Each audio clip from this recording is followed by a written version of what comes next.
Have you ever closed your eyes mid-set, heart pounding, bass wrapping around your body like a blanket, and feel something shift?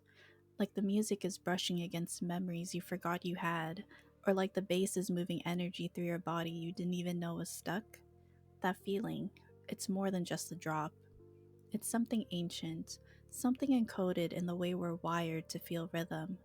There's a reason we treat the dance floor so sacredly.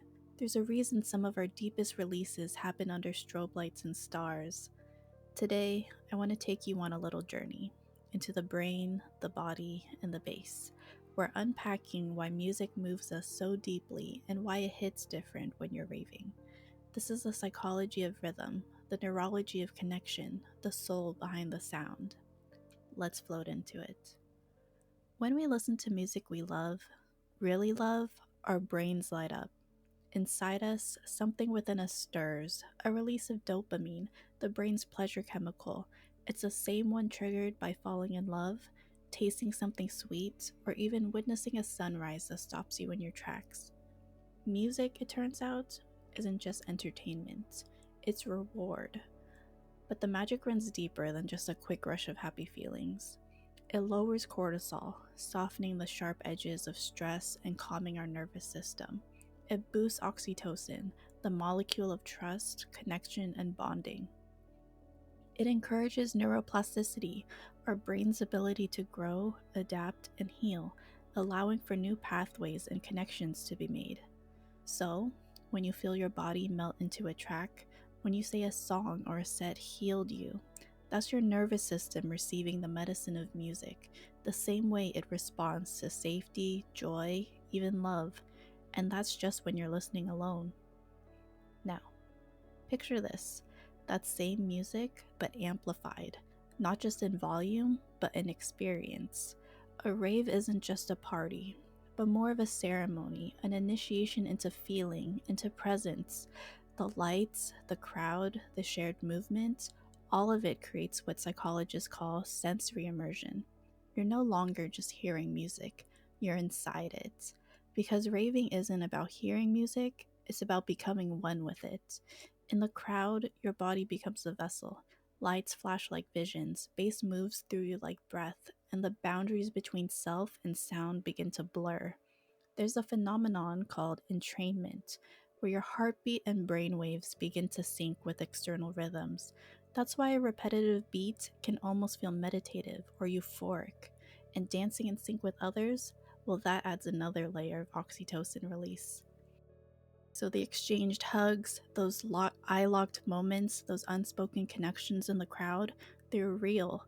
They're neurochemical. You're literally bonding through the beats. It's a shared trance, a temporary utopia, a little slice of heaven on earth. But here's where it gets nuanced. Sound bypasses the logical mind and dives straight into feeling. It's why a single chord progression can stir tears from your heart you thought was numb, or why a deep bass line can feel like you're reliving a breakup. We don't just hear music, we process through it. At a rave or festival, this transformation happens on a mass scale. It's not just one person dancing through pain, it's hundreds, thousands, a collective catharsis under shared lights. Music takes our inner chaos and gives it shape, rhythm, release. The dance floor lets us release what we've been holding in grief, joy, rage, loneliness, all of it. It can also become a form of escape, a way to avoid the quiet moments, the integration, the processing. Sometimes this can be a bittersweet realization, but it doesn't always have to be the case. The key is intention. Are you dancing through your emotions or dancing away from them? Are we truly healing or momentarily escaping? That's the line between healing and numbing, and both can feel the same in the moment. One brings us back to ourselves, the other distracts us from the return. But regardless of what led us to the music in the first place, eventually everyone will have to go home. Once the lights fade and the vibrations stop, your body starts recalibrating. Dopamine levels drop, reality sets in. You've experienced deep connection, emotional release, physical exertion, and now it's still, quiet, normal. This crash after the high is known as post rave depression, a very real, very misunderstood part of the cycle. You were flying, now you're falling. You wish you could press rewind. You look around now, and humans don't smile back at you the same. Trinkets aren't spontaneously exchanged with strangers, and you just want to drown out the ringing in your ears with more sound. But this is where we have a chance to soften the landing. The come down is where the clarity happens, post rave clarity to be exact. We can finally pause and reflect, introspect or recollect, let go of or accept. Music is more than sound. It's memory, it's movement, it's medicine. It can awaken newfound feelings or a version of ourselves we've forgotten. When we come together under the lights, we're not just moving to a beat, we're remembering how to feel. We're syncing our hearts with strangers. We're letting sound carry what words can't hold. And when the bass dies down and the night fades into memory, that clarity we find, it lingers. This is why we rave, and this is why we return. Thank you for drifting through this moment with me.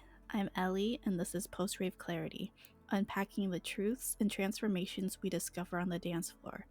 If any of this resonated with you, please leave a like or drop a comment and subscribe to the channel. I'd love to hear your story. And if you follow us on Instagram, we can keep the conversation going. Until next time, keep dancing, keep feeling, and keep listening to what the music is really trying to tell you.